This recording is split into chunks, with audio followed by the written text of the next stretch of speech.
Remember fast Volvos? The 850 T5, the British Touring Car Championship?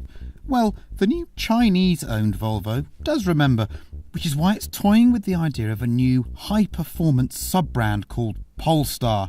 And no, it has nothing to do with pole dancing and everything to do with neck-bending acceleration. So, meet the S60 Polestar. It's like nailing a crack pipe and watching Wallander.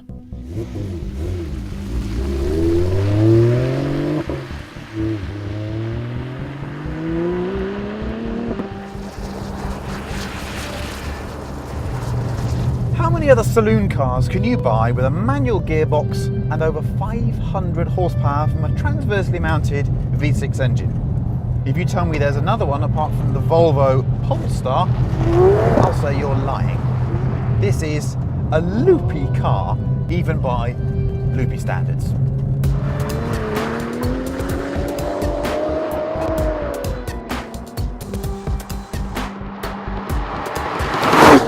At its heart is a standard S60 T6 motor, but they've played around with it, new rods, I think the pistons are the same, standard crank, but all sorts of other stuff going on. A massive Garrett turbo working at 1.5 bar, and they've squeezed, wait for this, 508 horsepower and 424 foot-pounds of torque from it. It makes for a rather un-S60 driving experience. Let me get around this corner and then give you an idea of what we're talking about, because this is an extremely exciting car. Yes, that is oversteer, and now we get going. It's extraordinary. We're now doing 125 miles an hour. Why has Volvo built this car? It's quite simple. It's an exercise, it's a study to see whether Volvo can get back into the fast car market, and we are imploring them to do so, because you remember the heritage, you remember T5, T5R, estate racing cars, things bouncing over curbs. They were great days, and Volvo sold more cars because it made fast cars. Of course, it's snowy and slushy and not an ideal way to drive a car like this that's riding on Michelin Pilot Supersport tyres. What I can tell you about the car is it's got pretty decent electric power steering. Gearbox is a bit notchy, but do you know what? In this day and age, to be offered this stick thing here and those pedals down on the floor is such a privilege that I'm not going to complain about that. It's agile, it's got some very expensive Öhlins dampers that feel quite sophisticated in that the car's got lots of support, so it's firm, but it's not too crashy in terms of ride.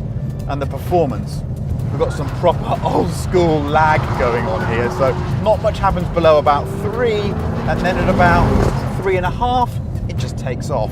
And it's very, very fast indeed, and it's accompanied by a lovely, exciting V6 noise. The other thing you need to know about the Polestar is the price. There are plans to make, I think, 6 of these cars, and they will be £200,000. That's because they're very rare, because they're out there for specialised, I suppose, Volvo cognoscenti that want to own one of these kind of development models. But just imagine if this car was a bit less than the forthcoming M3, but still had 500 horsepower.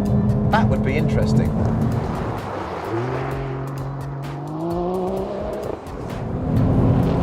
So how do you judge a £200,000 limited run concept super small saloon car?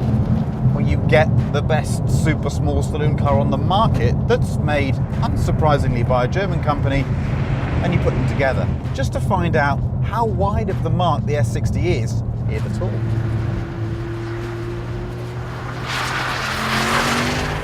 Perhaps it's unfair comparing this new Polestar to the establishment, but I suppose we have to, because we have to understand where it sits in the kind of firmament of small, very fast saloon cars. So here we have it. The C63 with AMG Performance Pack, 487 horsepower, 442 foot-pounds. It is, by any stretch, an animal. On normal summer tyres, on quite a bit of snow, it's a bit ridiculous. But what a great little car. It does so many things so well. The steering is delicious. The chassis is just right. It's got a really nice balance on the road. It's quite an agile car, and yet it can be very relaxing. And if you want to do sort of skiddy stuff, well, this one has the optional differential. So it will skid pretty much all day long, as you can now see. Because that's right, we're still oversteering. We're still oversteering. We're still oversteering. Yep, we're still oversteering. We're still oversteering. No, we're going straight. Oh no, we're oversteering again. We're oversteering again. Right, we're oversteering again. That's what happens when you've got one of these things and you drive on a bit of snow. This is not a very objective test today because it's not ideal in snow. And AMG should not be charging 1,600 quid for an optional locking differential, because this car is 56 basic, but the one has tested 72 grand. I suppose it's cheaper than 200, isn't it? The question I have to ask today is, should Volvo be attempting to even lock horns with this kind of machine? Have the Germans, the AMGs, the RSs from Audi and the BMW M's moved it so far up the table now? Have they moved into a different territory, one that Volvo can't possibly hope to occupy? No, they haven't. I just think Volvo needs to occupy a space a bit below this, but kind of offer a real surprise performance package. And with 500 horsepower, dare I say it, the Polestar makes this thing feel a little bit slow in a straight line.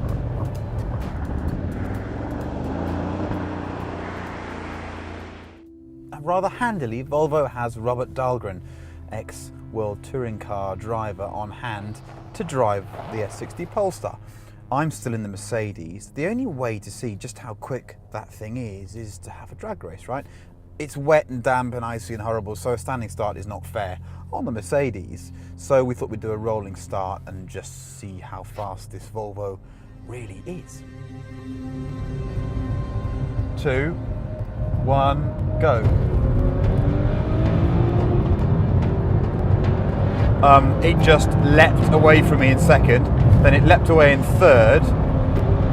We're sort of no, it's going away from us. It's still going away from us. This has 487 horsepower. And the way it went away in third gear when he hit third and the boost came on was impressive. That's a very fast car. This wasn't a test to decide whether the S60 Polestar is indeed a better car than a C63 AMG. This was a test to discover whether Volvo's onto something with this whole Polestar brand and whether it should go after the Germans at their own game. Having experienced that blue thing fully lit in third gear, the answer is an emphatic yes.